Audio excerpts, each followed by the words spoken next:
Selamat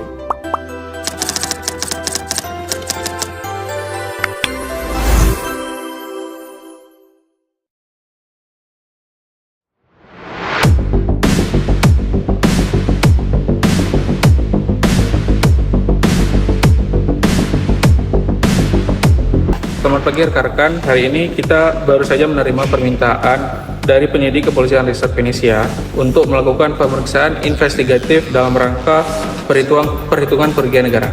Terkait kasus apa kali ini, Pak? Kasus kali ini adalah pengadaan alat kedokteran MRI CT scan tipe Promek 17 di RSUD Kabupaten Venesia tahun anggaran 2025. Pagu anggarannya mencapai 25 miliar. Siapa saja pihak yang terlibat, Pak? Nah, di sini ada beberapa nama yang terlibat. Yang pertama adalah Saudara Moncimini Alberto sebagai Direktur RSUD dan Saudara Velvet Bung Carlo sebagai PPK. Mereka diduga menerima uang terima kasih dari pengusaha bernama Saudara Starpipe Giovanni.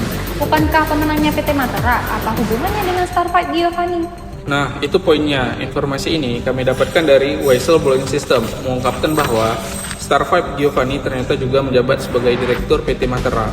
Jadi di sini ada indikasi pengaturan lelang sejak awal. Saya Arif Maudi. Saya Asyura. Saya Natasha Azkia. Kami akan menginvestigasi kasus ini.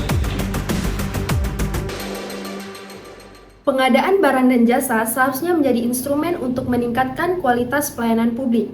Tapi kenyataannya justru sering menjadi titik rawan terjadinya kecurangan. Mulai dari manipulasi dokumen, pengaturan pemenang tender, hingga penyalahgunaan wewenang, dan ini bukan sekedar asumsi.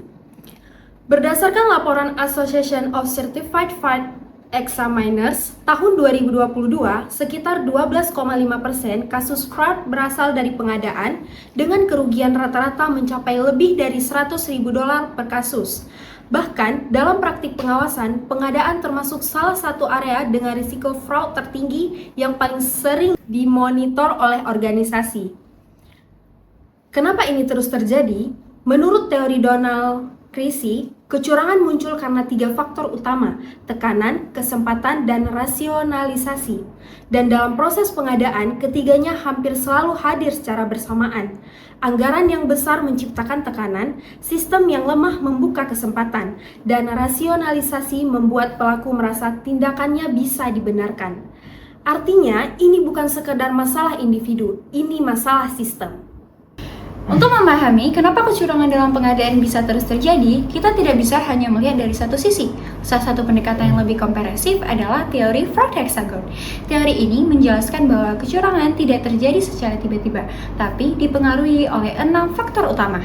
Yang pertama, pressure atau tekanan. Ini bisa berupa tuntunan finansial, target kerja, atau dorongan dari pihak tertentu yang membuat seseorang merasa harus melakukan kecurangannya. Yang kedua, ada opportunity atau kesempatan.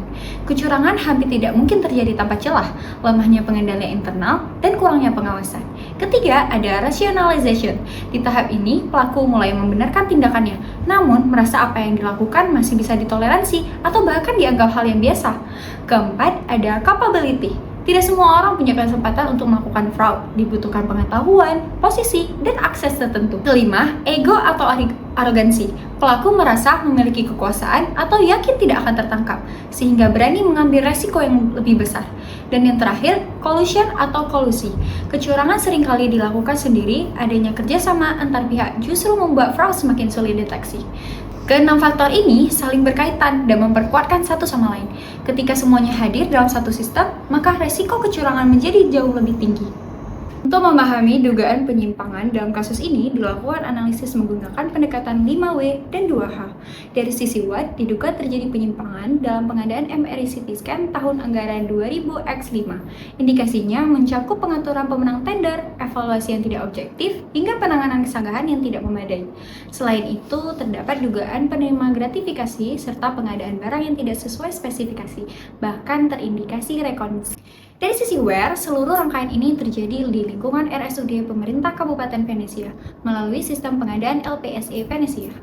Untuk when, peristiwa dimulai sejak tahap perencanaan di akhir tahun 2000X4, dilakukan proses lelang pada Februari 2000X5, penandatanganan kontrak pada 1 Maret 20X5, penerimaan barang pada 30 Mei 2000X5, hingga mulai terdeteksinya kerusakan pada periode Juli sampai Agustus 2000X5.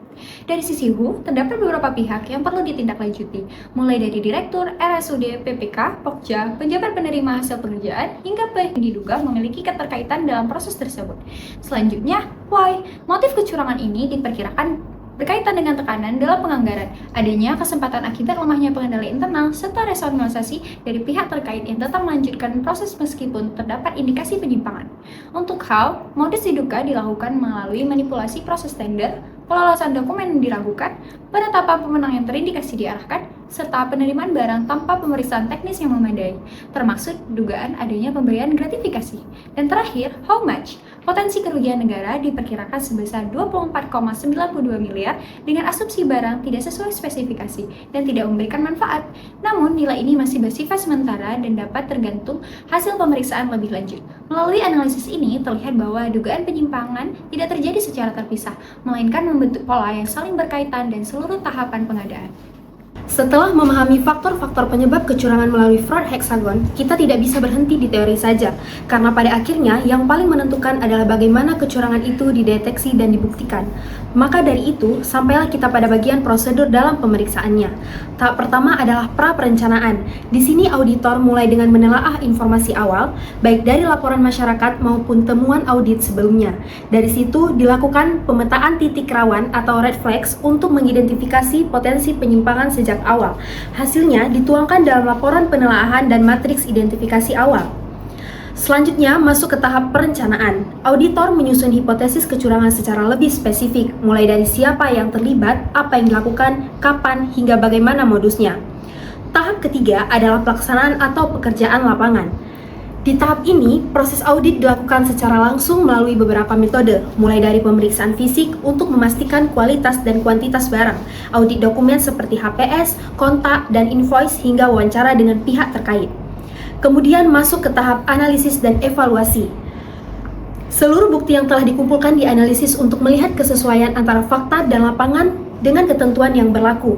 Dari sini, auditor menyusun kertas kerja audit serta menghitung potensi kerugian keuangan negara. Dan tahap terakhir adalah pelaporan. Pada tahap ini, auditor menyusun laporan hasil audit investigasi secara objektif dan rahasia, yang berisi simpulan dari seluruh temuan serta rekomendasi, baik berupa sanksi maupun pelimpahan kepada aparat penegak hukum. Melalui tahapan ini, proses audit tidak hanya menemukan kesalahan, tetapi juga memastikan bahwa setiap indikasi kecurangan dapat dibuktikan secara sistematis dan dapat dipertanggungjawabkan.